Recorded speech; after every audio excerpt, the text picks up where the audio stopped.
ქვეყნის არაფორმალურ მმართველს თუ უბრალოდ არასამთავრობო ორგანიზაციის წარმომადგენელს რიგით მოქალაქეს. რას იტყვი? ეს ალბათ მე დარწმუნებული ვარ რიტორიკული კითხვა არის. ხო, დაახლოებით, მაგრამ ხრიდან, იმიტომ რომ ბუნებრივია. სახელი რომ დავარ. არასამთავრობო ორგანიზაციის თავმჯდომარე ბიძინა ივანიშვილი ასეთად მას არავინ იცნობს. ის არის ამ ქვეყნის არაფორმალური მმართველი, ჩვეულებრივი ფეოდალი, რომელიც ფლობს ადამიანებსაც, არა მხოლოდ 7 მილიარდს. და ის ფიქრობს, რომ საერთოდ შესაძლებელი არის ყველაფერი მისი წესებით იყოს. თავისუფლებას აძლევს მედიას გაუგზავნოს რაღაცა განაწესები და მათ მოთხოვოს თუ გინდათ დაემორჩილეთ იმ პირობებს, რომელსაც მე გთავაზობთ თუ არა და არა. ვინ არის ბიძინა ივანიშვილი? რა მედიას აქვს თავისი წესები, თავისი კანონები და არავითარ შემთხვევაში ბუნებრივია არ უნდა იღებდეს ბიძინა ივანიშვილის ნებისმიერ შემოთავაზებას. არსებობს სტუდია, მობრძანდით ჩაწერეთ. მე არ ვიცი, როდესაც შენ ესეთ ყურადღებას ამახვილებ, რომ იქნებოდა თუ არა ეს ძალიან დიდი შანსი ბიძინა ივანიშვილთან ინტერვიუს.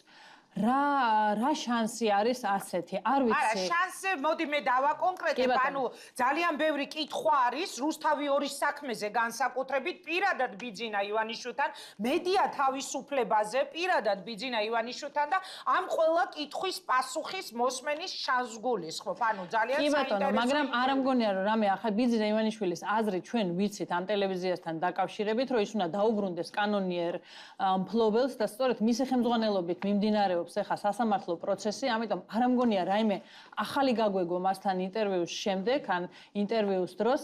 ამიტომ მე ვფიქრობ, რომ ერთადერთი ჩვენი ვალდებულება ეხლა ყოველ ნებისმიერი მოქალაქის, მისგან განსხვავებით რიგითი მოქალაქეები ვართ ჩვენ, არის ის, რომ მოსახლეობას შევაგნებინოთ, რომ ყავს არაფორმალური მმართველი, ფეოდალი, რომელიც მართავს ჩვენს ქვეყანას. ყველაფერი არის მასზე დამოკიდებული. თუკი ჩვენ მივანიჭებთ აი ამ ხელამნიშნელობას ამ ადამიანს, ის ყოველთვის იქნება ისეთი და იმ პოზიციაზე, რომელზეც არის.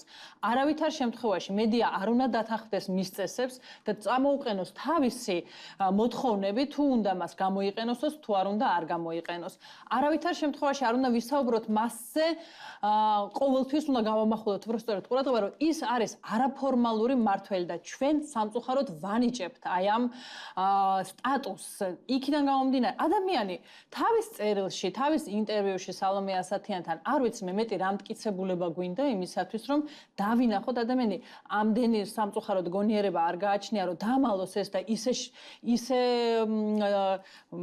არ ვიცი, ისე წარმოგვიდგინოს თავი, რომ ჩვენ ეჭვი მაინც გაგვიჩნდეს რეალურად არის თუ არა ის ჩართული ქვეყნის მშენებლობის იქნება თუ საერთოდ ცხოვრების პროცესში, ამასაც ვერ ახერხებს და პირდაპირ აღიარებითი ჩვენებები არის ნებისმიერი მესი წერილი იქნება თუ ინტერვიუ იქნება. რა აღიარებაზე საუბრობ? აღიარება არის ის, რომ ის მართავს ამ ქვეყანას, ეს არის ადამიანი, რომელიც გადადგა, ფორმალურად ის აღარ არსებობს, მაგრამ ზის თავის სასახლეში, საიდანაც ის წყვეტს, ვინ უნდა დატოვოს. მინისტრები ტოვებენ თავის თანამდებობებს ისე, რომ ჩვენ არ ვიცით რატომ ტოვებენ. რატომ გადადგა ირაკლი ღარიბაშვილი, დღემდე არ ვიცით. გარდა იმ რაღაც ზღაპრესა, რომელსაც ალბათ მე ხა ჩემ 2 წლინახევრი შვილსაც არ მოუყვები, რომ 6 თვეში ერთხელ მიდიოდა და ეკითხება ბატონო ბიძინა, ხომ არ არის დრო წავიდე.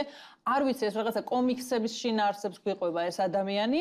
ამ ირაკლი ღარიბაშვილს დეკემბერში გადადგა, ვიცით და უკვე წინასწარ მთელ მსოფლიოში სხვადასხვა საელჩოებში დაგზავნილი ჰქონდა თავისი მოსალოცი ბარათები, მისი ფოტოთი, როგორ უნდა მიელოცა სხვა ქვეყნის პრეზიდენტებისთვის და თურმე ის დიდი ხანია აპირებდა გადადგომას, ამაზე ფიქრობდა და ეს მოსალოცი ბარათები დარჩა ასე შუაგზაში გაჩხერილი და არა მხოლოდ ეს უბრალოდ ერთი მაგალითი გამახსენე. ფაქტია, რომ ეს ადამიანი არ აპირებდა გადადგომას. დღემდე არ ვიცით ჩვენ მიზეზი რატომ წავიდა ირაკლი ღარიბაშვილი. მე გული არ მწყდება მის წასვლაზე, მაგრამ მე ვფიქრობ, რომ ჩვენ გვაქვს იმისი უფლება ვიცოდეთ პრემიერი რატომ ტოვებს თავის თანამდებობას ან სხვადასხვა მინისტრები რა. რატომ წავიდა ეხლა განათლების მინისტრი? რატომ ჩავანაცვლეთ ახალი მინისტრით? რითი ვიყავით მისით უკმაყოფილოები? ან რა იმედებს ვამყარებთ ახალ მინისტრზე? არაფერს ჩვენ არ გვაგებინებენ ამ ქვეყნის მოსახლეობას და მოქალაქეებს გულისხმობ, იმიტომ რომ ის ადამიანი ზის და თვითონ ერთპიროვნულად წყვეტს, ვინ უნდა წავიდეს, ვინ მოვიდეს, ვინსად უნდა ანუ დაინიშნოს. ხვალ შედგება შენი საუბრიდან გამომდინარე შეხვედრა ქვეყნის არაფორმალურ მმართველთან. როგორ ხვალ ფიქრობ? შედგება საუბარი ამ ქვეყნის ფეოდალთან, მთავრთან, არაფორმალურ მმართველთან. მე ვფიქრობ, რომ ამ შემთხვევაში ჩვენი ქვეყნის თუ კი ჩვენ მე არ მესწრებს, როდესაც საერთოდ საუბარი არის ხოლმე გარკვეულ დემოკრატიულ წინსვლებზე. ადამიანებო, ჩვენ ვაღიარებთ ყველანი, მე მგონი არ არსებობს ადამიანი, მისი ყველაზე გულმხურვალი მხარდამჭერიც კი, რომელიც არ აღიარებს, რომ ბიძინა ივანიშვილი მართავს პროცესებს. ჩვენ ვაღიარებთ არაფორმალურ მმართველობას ჩვენს ქვეყანაში და ამავე დროს ვსაუბრობთ იმაზე, რომ დემოკრატიაში რაღაცა წინსვლები გვაქვს.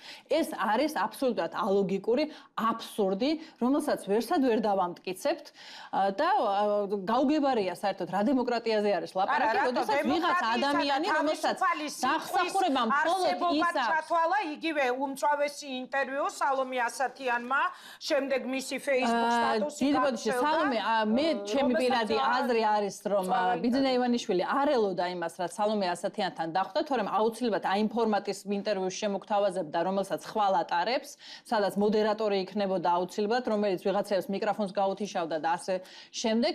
ამას არ ელოდა ბიძინა ივანიშვილი, ძალიან კარგი რომ ეს მოხდა, ძალიან კარგი რომ ეს ჩვენ ვნახეთ და ადამიანები რომელნიც საუბრობენ იმაზე რომ ბიძინა ივანიშვილმა გამარჯვებულმა დატოვა სტუდია, ღმერთო ჩემო, მე ვფიქრობ რომ ამდენი ფსიქოლოგია ყველა მიცეს რომ ბიძინა ივანიშვილი სახისთვის ეყურებინა და იმ ადამიანს დღეს უწოდებდეს გამარჯვებულს. ეს იყო ძალიან გაბრაზებული, განრისხებული ადამიანი, რომელსაც გაუბედეს და დაუსვეს ისეთი კითხვები, რომელზეც არ იყო წინასწარ შეთანხმებული. ინტერვიუს ბოლოს ვამბობ, რომ თავად გადაცემის ავტორმა წამყვანმა თქვა, რომ ეს ყველაფერი მეტყველებს ქვეყანაში სიტყვის თავისუფლებაზე, რომ ასეთი უცვლელი სახით გავიდა. ამ gadacebis ავტორმა იგულისხმა ის, რომ საზოგადოებრივ ტელევიზიაში არის რაღაცა წინსვლა, თუმცა აქვე გეტყვით, რომ საზოგადოებრივი ტელევიზია იქიდან გამომდინარე, რომ რეიტინგი აქვს ძალიან დაბალი, ნაციონალების დროსაც კი, მაშინ როდესაც ტოტალური კონტროლი მიდიოდა ყველა ტელევიზიაში, მაშინაც კი კრიტიკული გადაცემები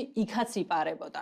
ერთადერთი მიზეზი ქონდა ამას, იმიტომ რომ საზოგადოებრივ ტელევიზიას არ ყავდა მაყურებელი და არ უყურებს ძალიან პატარა პროცენტი ამ ქვეყნის მოსახლეობისა.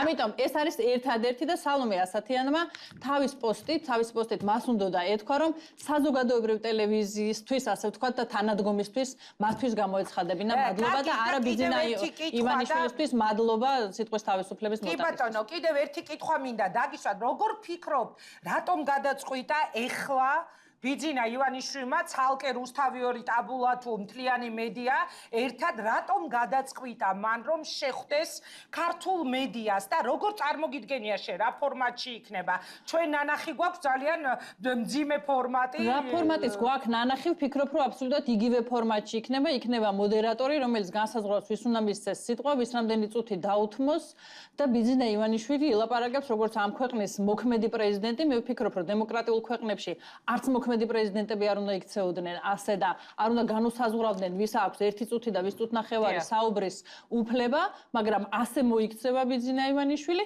და ეს რა თქმა უნდა გააკეთა წინა საარჩევნოდ ის თulis მე არ ვიცი რა კვლევებს ენდობა, როდესაც ამბობს რომ მისი მთავარი კაპიტალი არის ადამიანების და მოსახლეობის ნდობა, არ ვიცი კონკრეტულად რომელ კვლევებს ენდობა, რომელიც აჩვენებს რომ მას ასეთი უსაზღვრო ნდობა აქვს. ის ქონდა 2012 წელს ნამდვილად ამას ვერავინ ვერ უარყოფს, მაგრამ მოდი ვნახოთ და არ ვიცი ზუსტი ციფრი რამდენი არის დღეს იმ ადამიანთა რაოდენობა რომელიც დღეს ასე ენდობა ბიძინა ივანიშვილს. მე რასაც ვხედავ და ვუყურებ, მე ვფიქრობ რომ მისი ნდობა სწორედ რომ ძალიან დაბლა არის დავარნელი და მე არც ვიცი რატომ უნდა ენდობოდნენ ადამიანები ბიძინა ივანიშვილს რიგით ოლიგარქ ბიზნესმენს რომელსაც აქვს 7 მილიარდი ამ ადამიანებს ეგონათ რომ იმ 7 მილიარდიდან ეს ადამიანები რაღაცა დახმარებას მიიღებდნენ, მაგრამ დახმარებას იღებენ ისევ და ისევ რჩეულები ის ადამიანები რომელთაც მანამდეც ეხმარებოდა და ძალიან გამიზნულად მე ამაზე ყოველთვის ვამახვილებ და კიდევ ერთხელ გავამახვილებ ყურადღებას და ამასთანავე სოციალურ ქსელში დავსვი კიდევაც კითხვა რომ გამახსენეთ ერთი ადამიანი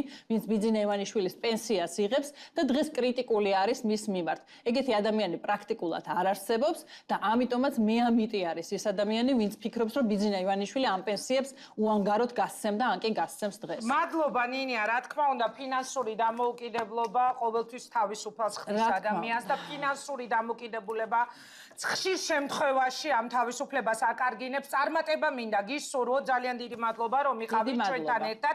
საინტერესო